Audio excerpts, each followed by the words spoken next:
Uy joyda qilib kvartiralarni olib qo'yib, endi bog' qilaman degan aka-opalarimiz uchun maxsus 10 gektarlik Kerkidonda bog' topib qo'yganmiz. Xo'p, bu yerda o'rik, olma daraxtlari bor. O'rikni o'zidan xudo xolasa yiliga 2000 dan oshiqroq daromadi bor. Olmalardan xudo xolasa mevaga kirgan. Suv bir haftada bir marta keladi. Mana ko'rib turibsizlar, latoyni bo'yida. Har hafta berar ekan. Xullas olib maza qilib foydalanadigan, dehqonchilik qiladigan joy.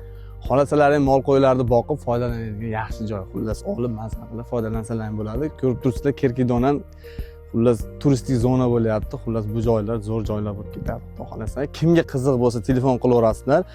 Ushbu joyda narxini egalari bilan kelishaverasizlar, telefon qilasizlar. Unaqa qimmat ham emas. Ularga telefon qilsalaring, narxini kelishib, xohlasalaring 5 gektardan qilib bo'lib sotaveradi. Ag'ini yo'q, bag'ini bu tomonda ham shu sherigi bor.